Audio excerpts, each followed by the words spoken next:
had any disagreements with the person you are dating, congratulations. You are in a relationship with somebody that you barely know. I'm serious. Conflict-free relationships are not evidence of compatibility. They are evidence that one or both of you is hiding who you really are. And that's not compatibility or intimacy. That's just performance. The moment real life introduces real pressure, when you are married and you have financial issues, mortgages to pay, kids' demands, in-laws' demands, financial stress, that's perfect peace, which you are experiencing in your relationship, will shatter spectacularly. And you realize you never actually learned how to navigate disagreement with a person you want to marry. So let me show you why never arguing with the person you are dating is actually a massive red flag. Social media celebrates the perfect couple. They will tell you, oh, we are perfect. We never fight. We understand each other. We just understand each other so much that there's no disagreement at any time. They will tell you that they are best friends. This is painted as drama-free relationship. It's a lie. And everyone watching that will think, that's what I want, a perfect relationship. That's relationship goal. But let me tell you, it's a lie, a dangerous one. Because what looks like perfect compatibility is actually one of three things. One, someone is completely suppressing their need to keep the peace. Two, you are both avoiding anything remotely deep or vulnerable. And three, you haven't been together long enough or close enough for real conflict to emerge. None of those situations prepare you for marriage. Marriage doesn't need people who agree on everything. Marriage needs people who can disagree respectfully and work through it. If you have not practiced that in your relationship before wedding, you are going to be shocked when conflict inevitably surfaces and you have zero tool to handle it. Now let's talk about how conflict avoidance creates vulnerability. People who hate conflict are easy targets for manipulators because manipulators bank on you prioritizing peace over the truth. They notice you avoid difficult conversations, that you don't push back when their stories don't add up. You don't even bother to question inconsistencies. You accept vague explanations because pressing for clarity feels like starting a conflict. And that manipulator exploits that. Every time you choose keeping the peace over getting the right answers, you are training them that you won't even fight back. You won't demand accountability. Then they continue to exploit you. They continue to manipulate you. They continue to toss you here and there.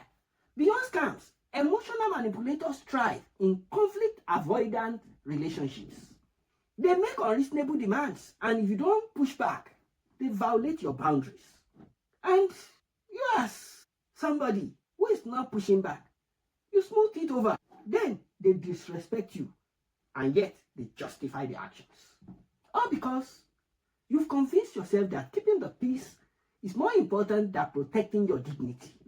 You decided that fighting is worse than being mistreated, and manipulators bank on that. They leverage on that. But here is the truth, let me tell you. Conflict isn't the problem. Avoiding conflict is actually worse.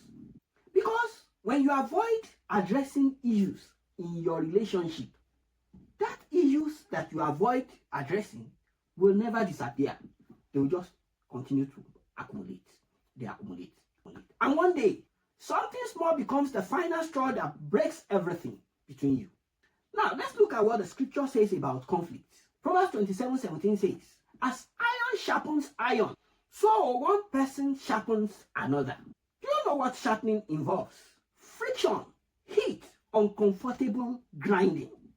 If there's never friction in your relationship, there will be no sharpening. And both of you, of course, will stay dull. I'm not saying a bad friction, but you need to iron out things.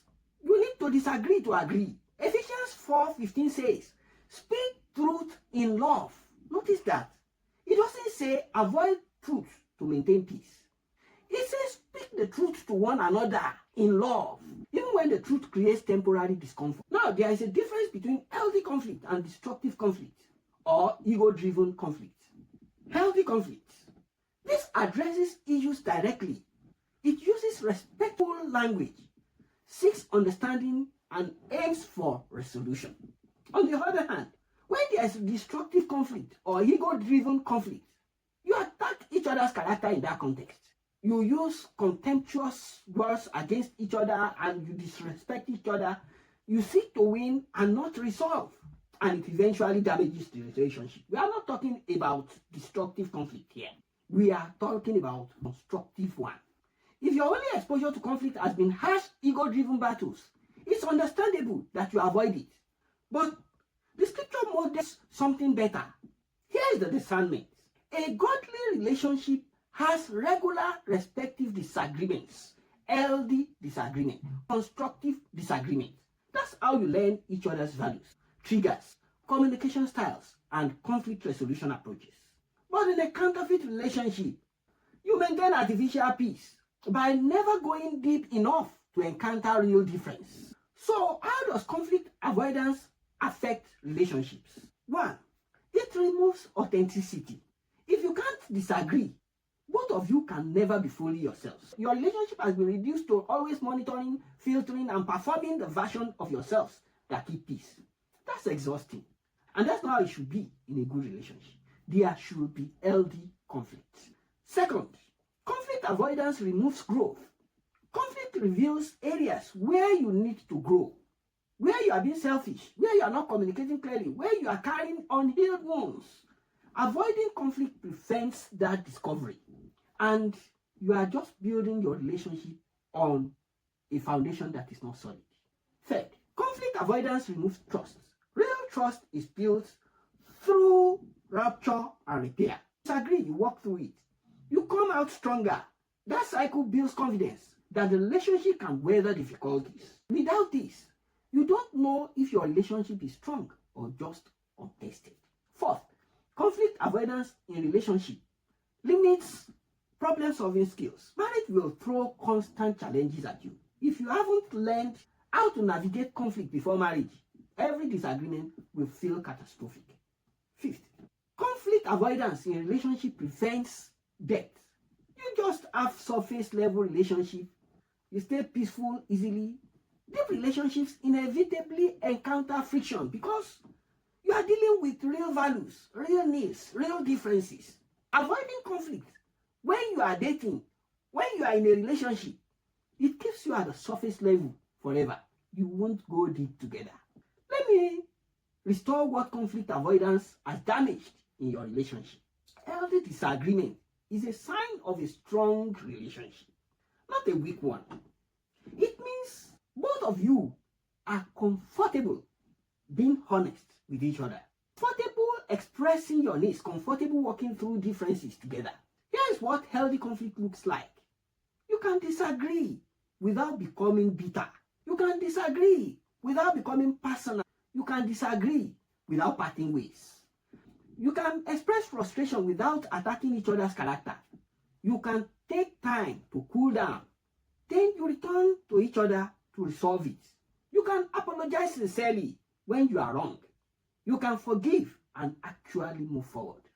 If you are in a relationship where you never fight, start practicing small disagreements. I know that sounds hard. I mean a healthy one, to know their values, so that they will know your values. Express a preference that differs from their own. Don't be a yes person. State a boundary that might create tension. Share feedbacks on something that bothers you in them. Watch out how they respond. Do they handle it or do they shut down and begin to attack you or make you feel guilty for having expressed your feelings? That response will tell you everything you need to know about that relationship and its capacity to resolve conflict in the future. Here is what you need to understand. The goal of having courtship, or if you call it dating, is not just to find someone you never disagree with. The goal is to find someone you can disagree with respectfully and productively. Because marriage will introduce countless opportunities for disagreements. You will disagree when it comes to matters of money management, parenting approaches, time allocation, in-law boundaries, career decisions, household responsibilities, just to mention a few. If you haven't learned how to navigate conflicts together, each of these will threaten your marriage. So stop viewing the fact that you never disagreed in your relationship as success. Start viewing it as warning sign that you are avoiding the very thing you need to practice before making lifelong commitments. The strongest marriages you see out there, they are not conflict-free. You have only seen the couples who learned how to fight well, how to disagree with respect, how to walk through difficulty, how to come out stronger. That's what you see, and that is what you should be aiming for. Now, you're listening to me. Share your approach on how you handle conflict in your relationship. If this video changed how you view disagreement, subscribe to my channel. We help you prepare for long-lasting marriage with faith-centered wisdom and practical discernment. Conflict isn't the enemy. Avoiding necessary conflict actually is. Learn to practice healthy disagreement in your relationship so that your relationship grows stronger, not quieter. See you in the next video.